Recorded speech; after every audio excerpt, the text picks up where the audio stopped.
Hi everyone, welcome. I'm not sure who all of you have been watching since the 10-minute countdown has been started, but that video in the back there actually is moving.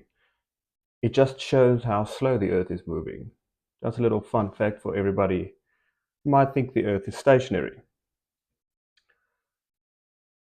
Welcome to my 100 subscriber celebration. It feels like ages ago since this happened. In the meantime, I've actually reached almost 600 subscribers now, and there will be a 500 celebration soon, as well as channel memberships. I'm just not sure yet what to offer. I'm not going to put memberships out there just for the sake of memberships. But yes, so tonight we'll be taking a look at Eric Dubay.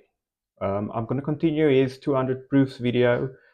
There's still quite a lot that I need to get through on that one. I finished one of my shorts off on proof number 24, which was Eric trying to say that cannonballs firing north-south should be controlled, whereas east-west firing cannonballs would have different distances that the cannonball traveled. Yeah, so let's get into this.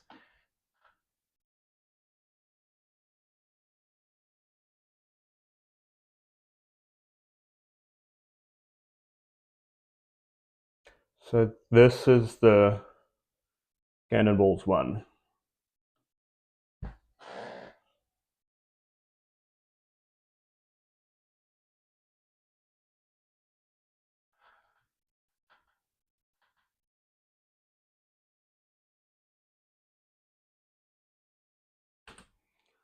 This, once again, is just a variation on the cannonball one.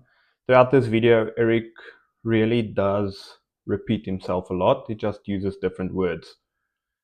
The planes, once again, not traveling free from the Earth's motion. They still have momentum imparted to them, which contributes to their motion. So it's not as if the plane is standing still and the Earth rotating around, underneath it. So that's once again where Eric is wrong. Yeah, if anybody in chat would like to add anything, if I missed anything, please just say something and I'll be taking a look at chat throughout this whole video.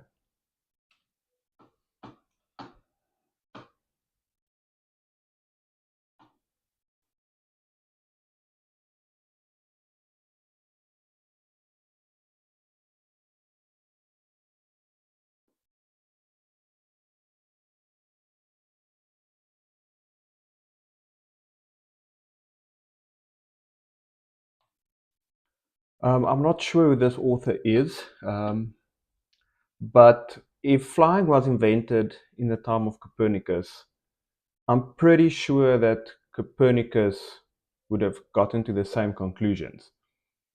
The shape of the Earth has nothing to do with any form of travel, for that matter. Yeah, so Eric Dubay just likes to quote people who's irrelevant to any point he's trying to make. If anybody in chat knows who this author is, please do tell me. As I said, I've never heard of her, but I'm just quickly going to see if I can find her. Gabrielle Henriette. I'm just going to listen to the rest of this.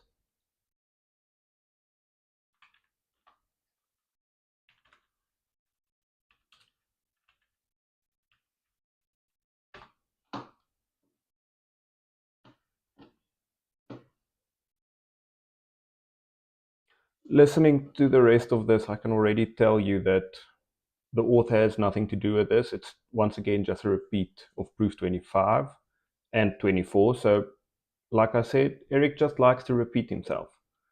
There's nothing new he's adding to any of his content. He's just saying either the cannonball needs to go farther, planes should catch each other, and now planes should fly faster than we say they fly, which is all just relevant motion to the Earth.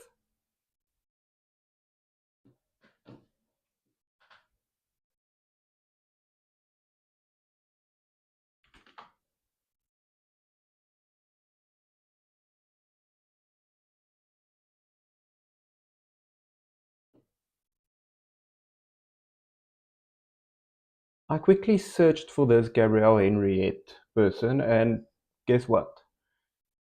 The book she authored, Heaven and Earth, is actually just some more flat Earth propaganda. The tagline for this book is "The Solid Vault of Heaven," with an image of the flat Earth and a dome. So, like everybody Eric likes to quote, just another flat earther.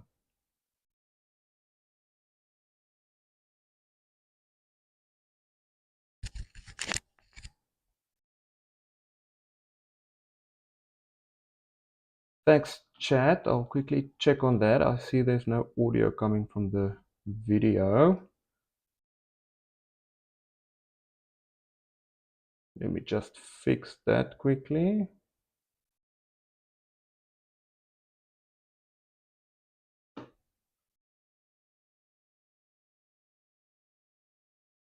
So that an aircraft flying at this rate in the same direction as that of the rotation could not cover any ground at all. It would remain suspended in mid-air over the spot from which it took off, since both speeds are equal. 27. If Earth and its atmosphere were constantly spinning eastwards over 1,000 miles per hour, landing airplanes on such fast-moving runways which face... Once again, 26, like 25, 27, like 26, like 25, like 24, all the same proof. He's just rewording with his famous word salad. The plane is not moving independently of the Earth's motion, thus the runway is not speeding towards the plane. What's happening is the plane, with its momentum, like I said, in the Earth's atmosphere, is just flying. So relative to the plane, the Earth might as well be standing still. But, like I've said in many of my videos, constant motion, which is what the Earth is, can't be felt. And I'm thinking that's where Eric and all of the Flirt gang seem to miss the whole point, because they want to be able to prove everything with their senses. All manner of directions, north, south, east, west, and otherwise, would be practically impossible. Yet in reality, such fictional concerns are completely negligible. 28. If the Earth and its atmosphere were constantly spinning eastwards over 1,000 miles per hour, then clouds, wind, and weather patterns could not casually and unpredictably go every which way, with clouds often traveling in opposing directions at varying altitudes. This is not exactly the same as the previous, I think, 4, but it still comes down to the same concept. Eric wants the clouds to stand still and the Earth to rotate extremely fast past the clouds. And like I showed in that first 10 minutes where everybody was waiting for the video to start, that video actually shows the Earth moving in real time. That's how fast the Earth is rotating. And Eric doesn't seem to grasp that. He thinks 1,000 miles per hour at the equator means the same as sitting in your car driving at 1,000 miles per hour. He wants to see that type of speed. Now, I'm not sure how Eric thinks the rest of the solar system works, but he has quoted and misquoted some of the speeds, like the 666 or 66,600 miles per hour, and he likes to reference back to like the 666. But in reality, he just misrepresents the numbers because it's not 66,600, it's like 67,000 and stuff like that. So Eric likes to misrepresent. Doing this, probably a grift, but if there's people gullible enough to believe this, there's always going to be people like us who wants to put an end to this. Now, Eric, I'm not sure if you'll ever see this video, But just grasp the concept of constant motion, please. Simultaneously. 29. If the Earth and its atmosphere were constantly spinning eastwards over 1,000 miles per hour, this should somewhere, somehow, be seen, heard, felt, or measured by someone, yet no one in history has ever experienced this alleged eastward motion. Like I said, Eric wants to experience everything with his senses. I think if you take Eric to the moon and show him the Earth from there, he would just say that you tricked him or hypnotized him or whatever his excuse might be then. So this might be a useless effort to try and reason with him, but let's see, maybe we get somewhere. Meanwhile, however, we can hear, feel, and experimentally measure even the slightest westward breeze. 30. In his book South Sea Voyages, Arctic and Antarctic explorer Sir James Clark Ross described his experience on the night of November 27, 1839, and his conclusion that the Earth must be motionless. Quote, "The sky being very clear, it enabled us to observe the higher stratum of clouds to be moving in an exactly opposite direction to that of the wind, a circumstance which is frequently recorded in our meteorological journal, both in the northeast and southeast trades, and has also often been observed by former voyagers. Captain Basil Hall witnessed it from the summits of the Peak of Tenerife." Eric likes to just give irrelevant historic quotes. Can't blame him. It's the only proof that he's ever finding of flat Earth, because no respectable anybody will have a proof of a flat Earth. Now, if you're in the middle of the ocean with no clouds above you, and you see clouds moving in the upper atmosphere, the clouds aren't moving because of the Earth's rotation. The clouds are moving due to different air streams and wind currents, and I don't have a degree in meteorology, but that's the basics of it. And those winds are independent of the Earth's motion. Now, we do get the Coriolis effect with large storm clouds, which is a different phenomenon, but that's because of the Earth's rotation. And Count Strzelecki, on ascending the volcanic mountain of Kirinea in Hawaii, reached at 4,000 feet an elevation above that of the trade wind, and experienced the influence of an opposite current of air of a different hydrometric and thermometric condition. Count Strzelecki further informed me of the following seemingly anomalous circumstance, that at the height of 6,000 feet he found the current of air blowing at right angles to both the lower strata, also of a differing hydrometric and thermometric condition, but warmer than the inner stratum. Such a state of the atmosphere is compatible only with the fact which other evidence has demonstrated, that the Earth is at rest. 31. Quoting Zetetic Cosmogony, Thomas Winship states, "Let imagination picture to the mind what force air would have, which would..." Let's first start with this meme that he's posted here. Now, Simon Dan did an excellent video on this, I think 2 or 3 weeks back, which proves why the bottom image, where the Earth is rotating at 1,000 miles per hour, is possible. And whereas when you're on a roller coaster or a merry-go-round, you actually feel it. And once again, that reason is constant motion.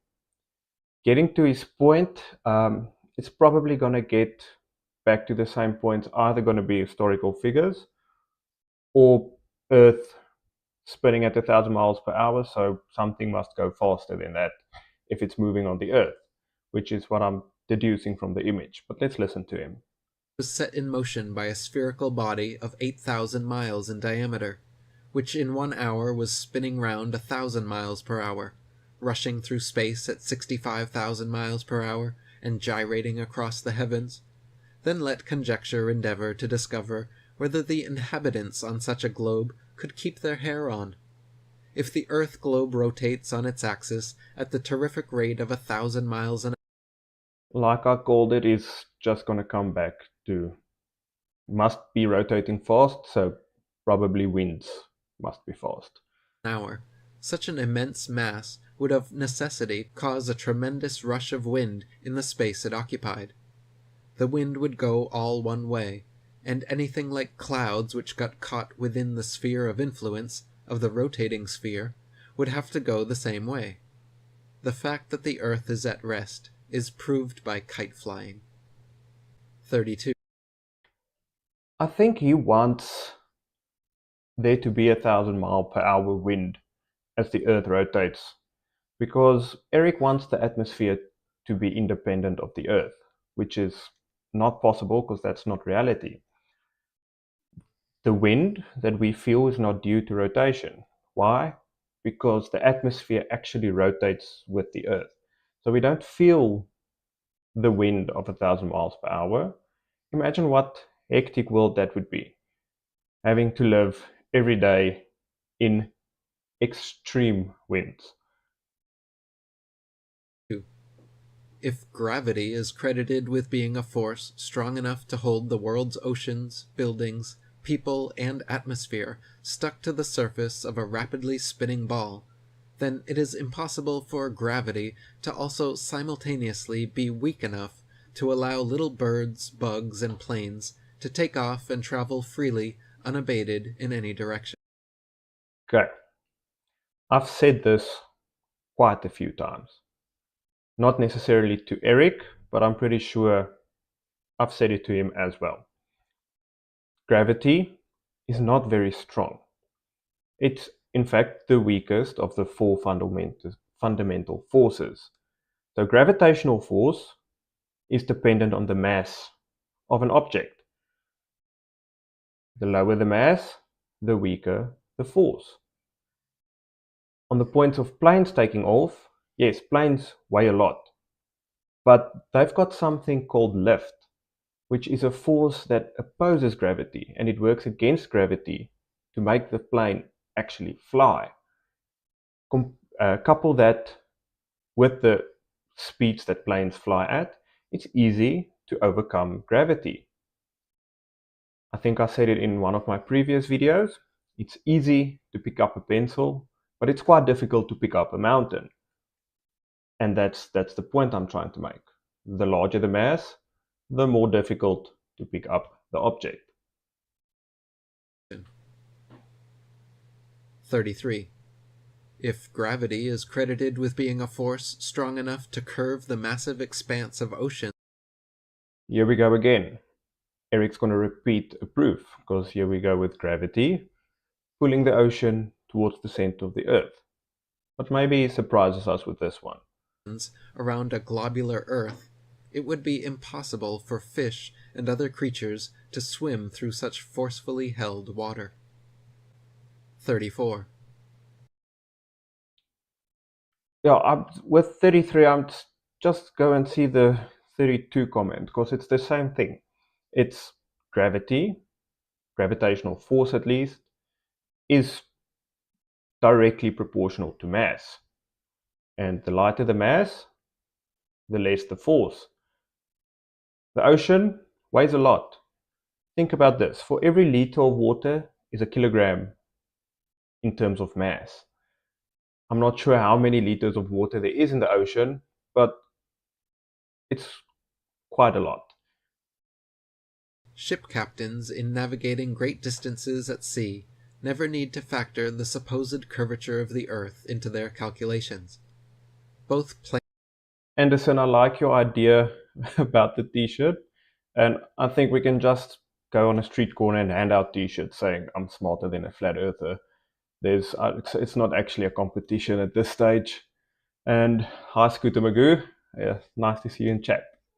Plain sailing and great circle sailing, the world's most popular navigation methods, use plane, not spherical trigonometry, making all mathematical calculations on the assumption that the Earth.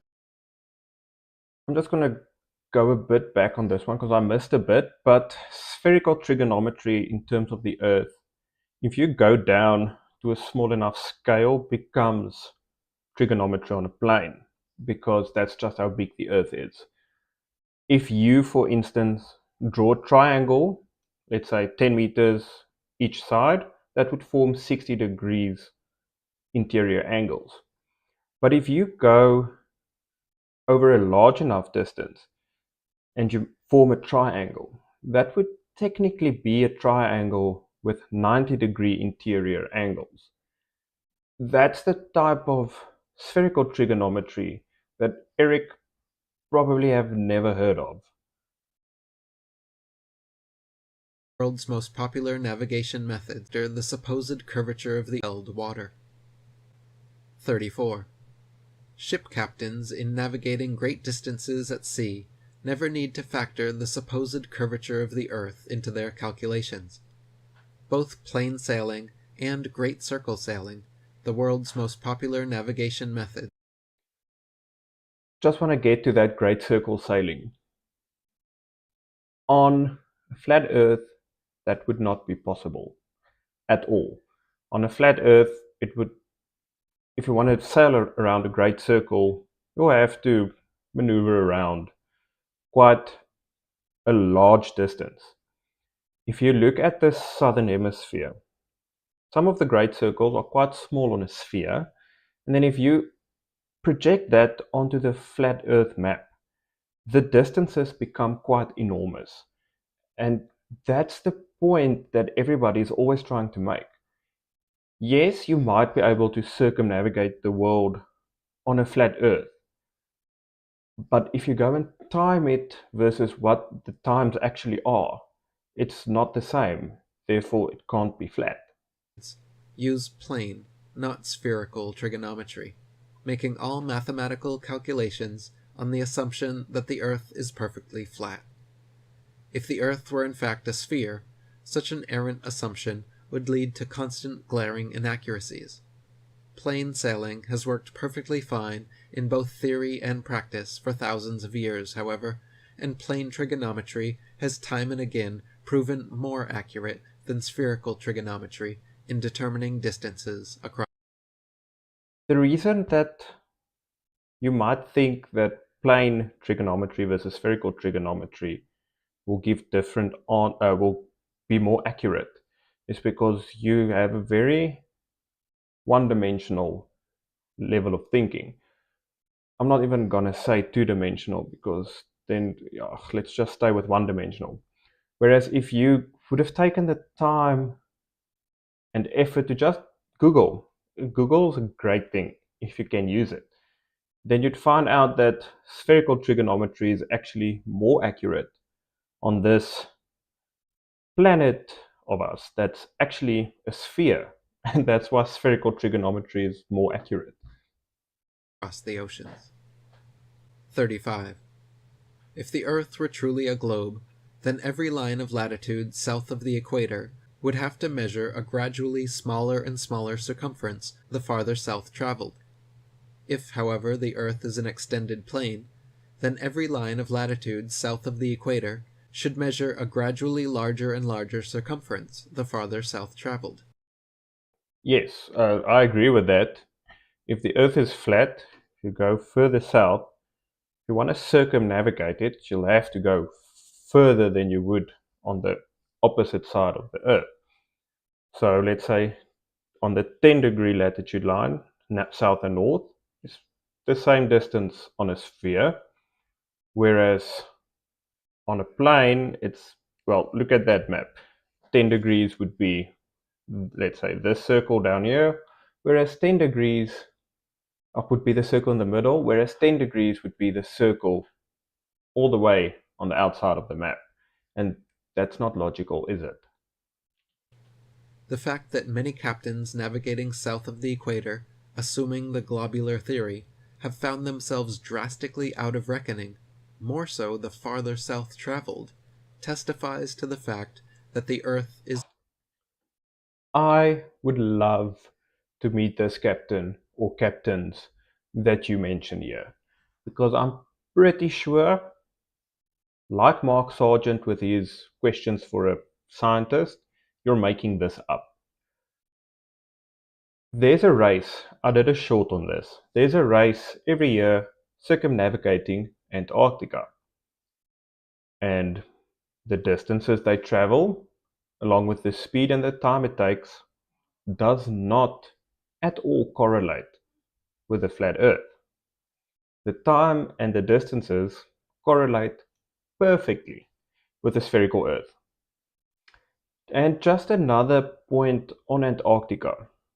Let's say you sail against the ice wall on your left-hand side and you continue due east. Due west, sorry. And there would come a point where you'd start to have to turn left to continue around Antarctica. Whereas on a flat Earth, once again, due west, Antarctica on your left-hand side, there would be a time where if you have not corrected to the right-hand side, you'd sail into Antarctica. And that, once again, is not what happens in reality. It's not a ball. 36.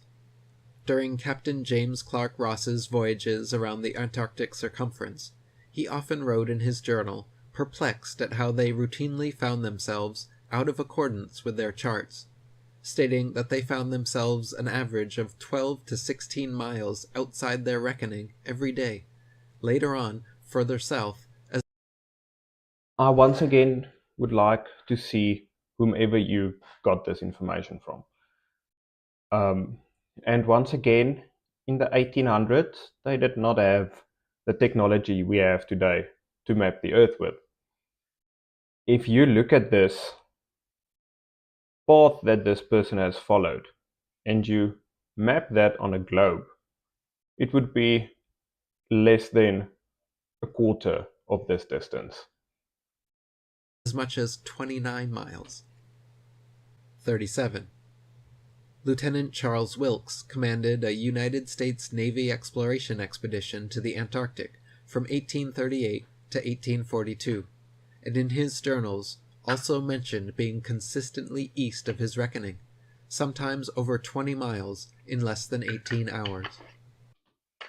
Like I said, if Eric continues to repeat his proofs, we can rename this video to Eric Dubay's 10 Lies About the Flat Earth.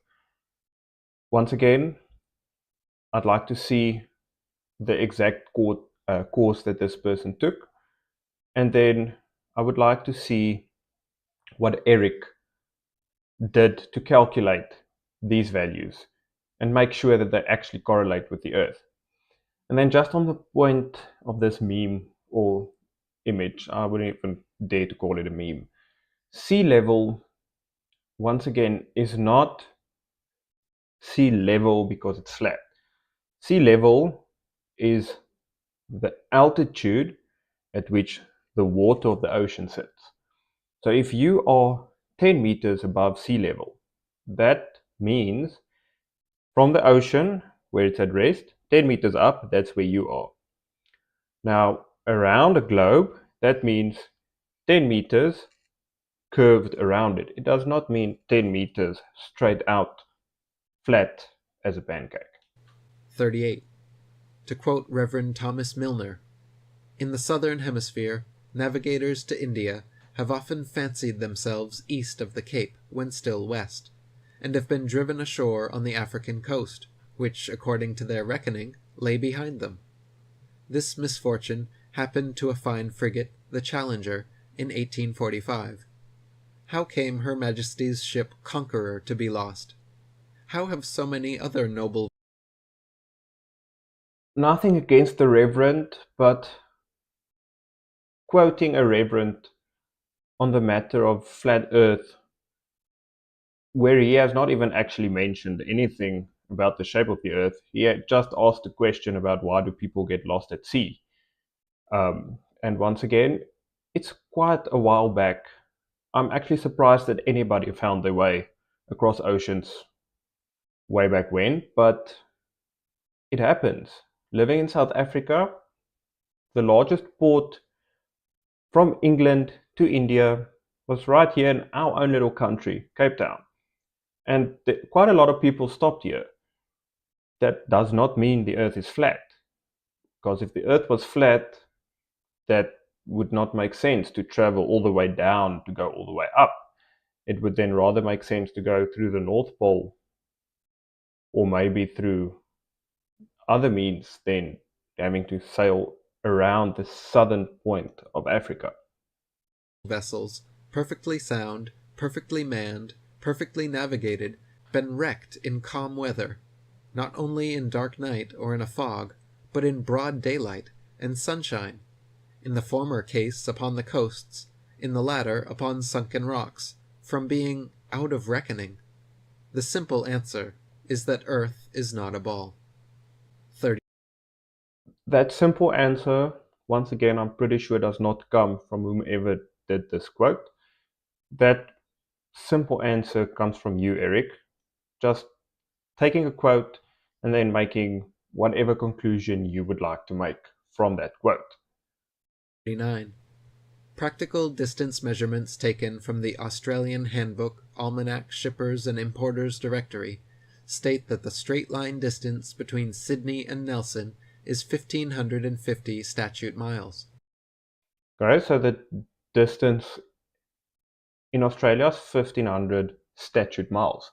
Let's see what the conversion of statute miles to kilometers is. Statute miles to kilometers, because I do not recognize that.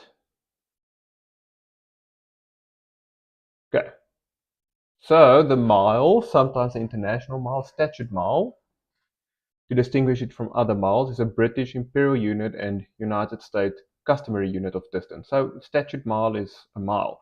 So according to that, it's about 2,400 kilometers away.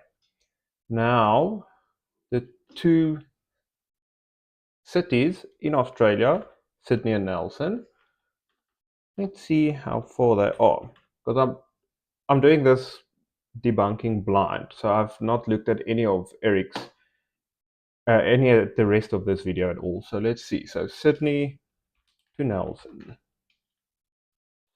Australia.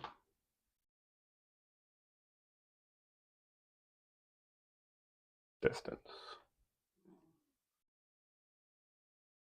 Okay, so according to Google, it's 50 kilometers. So that's a gross overestimation from 50 to 2,500. So let's hear what Eric says. Their given difference in longitude is 22 degrees, 2 minutes, and 14 seconds. Therefore, if 22 degrees, 2 minutes, and 14 seconds out of 360 is 1,550 miles, the entirety would measure 25,182 miles. This is not only larger than the ball Earth is said to be at the equator. So this distance is larger than we actually say Earth is. You have to stop and think for yourself that this does not make sense at all. So there's formula that you can use to calculate distance between latitude and longitude. Once again, Simon Dan sent a few flat earthers this question to answer, and he's got a video on his channel to show you the exact calculations. But resorting to historical sources where accuracies on global scales weren't that great is not a proof of a flat earth. It's rather a proof of how far we've come with our technologies to the modern day.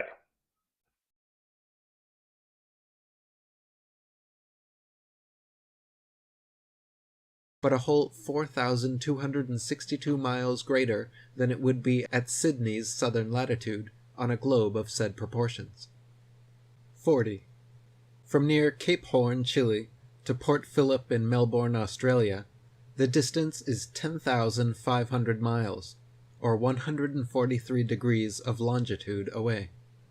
Factoring in the remaining degrees to 360, makes for a total distance of 26,430 miles around this particular latitude, which is over 1,500 miles wider than Earth is supposed to be at the equator, and many more thousands of miles wider than it is supposed to be at such southern latitudes. 41. Similar calculations made from the Cape of Good Hope, South Africa, to Melbourne, Australia. So 41, 40, 39, all of them the same type of proof. And once again, just Eric shows there's no modern proofs of flat Earth, only historical quotes that he can use. And other than that, like I said, it's the Earth's not flat. I think we'll leave it at number 41 for tonight. Let's see what chat says. Chat says, I reckon someone likes their new word. I'm not sure what this reference is to, Blitteling. And then Mark D says, how can semi-intelligent being think that this sea level nonsense is an actual argument for anything is beyond me? I fully agree with this. Sea level, I think we should rename this whole term because flat earthers really get confused. Like CC as well. These level words, I'm going to use his famous quote for this. I'm confused. I don't understand. I don't know what's going on. And that's a direct quote from CC.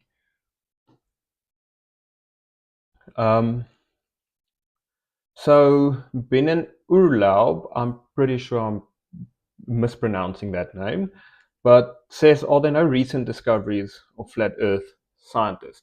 So the most recent discoveries that was from the flat Earth community, first of all, was Bob. And we all know Bob proved something very different than he would have liked. And then we have, of course, Jeranism with his interesting discovery, both of which does not prove the Earth is flat. In fact, they prove the opposite.